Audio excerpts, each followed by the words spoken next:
Marayur bus സ്റ്റാൻഡിന് സമീപം മാലിന്യ കൂമ്പാരം. കാനാലുകളിൽ മാലിന്യങ്ങൾ കെട്ടിക്കിടക്കുന്നു. ഇതുമൂലം മഴവെള്ളം റോഡിൽ കൂടി കവിഞ്ഞൊഴുകി പോകുന്നത് പതിവ് കാഴ്ചയാണ്.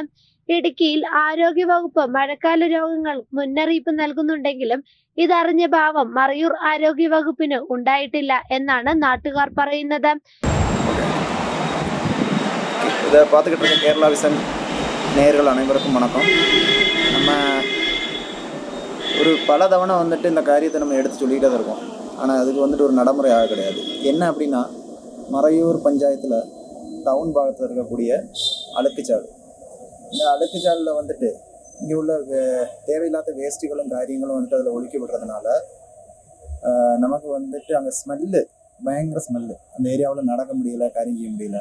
இதனால் பலதரப்பட்ட நோய்களும் காரியங்களும் பரவுறதுக்கு உண்டான ஒரு சூழ்நிலை. அதாவது நம்ம வந்து இங்கே டெங்கு இந்த மாதிரி உள்ள காரியங்கள்லாம் வந்துட்டு இதன் மூலியம் தான் பரவிக்கிட்டு இருக்கு.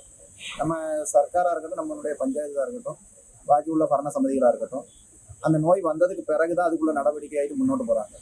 ஆனால் அதுக்கு முன்னாடியே இதை ஒன்று க்ளீன் பண்ணி இல்லை அதில் அந்த மாதிரி உள்ள சம்பவங்களை ஒழிக்க விடக்கூடாது அப்படின்னு சொல்கிறதுக்கோ அதை எடுத்து போடுறதுக்கோ இங்கே உள்ள பரணாதிகாரிகளுக்கும் இங்கே உள்ள உத்தேசமாக இருக்கும். அது யாதொரு அந்த பங்கு இல்லாத மாதிரி தான் நிற்கிறாங்க. அப்போது அது மட்டும் இல்லை, அதுக்கு பின்னாடி போய் பார்த்தீங்கன்னா இருக்கிற பிளாஸ்டிக் முதற்கொண்டு எல்லாம் குவிஞ்சு கிடக்கு. அதில் வந்துட்டு தண்ணி தேங்கி கிடக்குது மழை பெய்யும் போது. இதனால அந்த கொசு தொல்லை இது மாதிரி உள்ள நிறைய காரியங்கள் வருது. அப்போ இந்த ஏரியாவில் உள்ள ஆளுகளுக்கு வந்துட்டு நிறைய நோய்வாய்ப்படுறதுக்கு உண்டான ஒரு சூழ்நிலை இருக்குது. அது மட்டும் இல்லாமல் நம்ம இது ஒரு டூரிஸ்ட் மேഖല. இந்த டூரிஸ்ட் மேഖലயில் இங்கே இருக்கக்கூடிய பாத்ரூமில் வந்துட்டு கிட்டத்தட்ட 5 ரூபா 10 ரூபா வீதம் வாங்குறாங்க. ஆனால் அந்த அளவுக்கு உள்ள ஒரு சுத்தம் கிடையாது.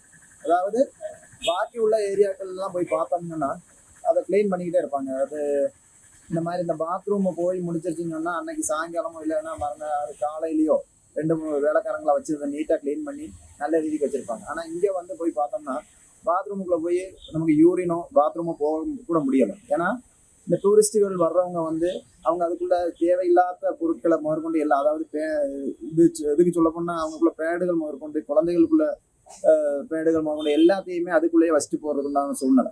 அப்போது இதெல்லாம் பார்த்துட்டும் பார்க்காத மாதிரி இருக்கக்கூடிய இங்கே பரணாதிகாரிகள் அவங்ககிட்ட பல தவணை நாங்களும் நேரிட்டு சொல்லிட்டோம். அப்போ அவங்க இதை வந்துட்டு ஒரு கிண்டலாகவும் ஒரு கேலியாகவும் நாங்கள் சொல்லும் போது இதை ஒரு அசால்ட்டாகவும் எடுத்துக்கிட்டு இருக்காங்க. ஆனால் இங்கே உள்ள ஜனங்களுக்கும் இங்கே உள்ள வரக்கூடிய பாக்கி உள்ள ஆளுகளுக்கும் இது பல விதத்திலையும் புத்திமுட்டு உண்டாக்குது. இதுக்கு எதிராயிட்டு சக்தமான நடவடிக்கை பஞ்சாயத்தின் பாகத்திலையும் இங்கே உள்ள பரணாதிகாரியின் பாகத்திலையும் ஜனப்பிரதிநிதி பாகத்திலிருந்து உண்டாகலை அப்படின்னா பாரதிய ஜனதா பார்ட்டியினுடைய பாகத்துல இருந்து மிகப்பெரிய போராட்டங்களும் நடத்தப்படும் மட்டும் കേട്ടിട്ട് எனக்கு பேச വായ്പളിത്ത അനേവർക്കും നന്ദി தெரிவித்துக் വന്ദേ. കനാലിലെ മാലിന്യങ്ങൾ എത്രയും വേഗം മാറ്റണമെന്നാണ് നാട്ടുകാർ ആവശ്യപ്പെടുന്നത്. News desk Marayur vision.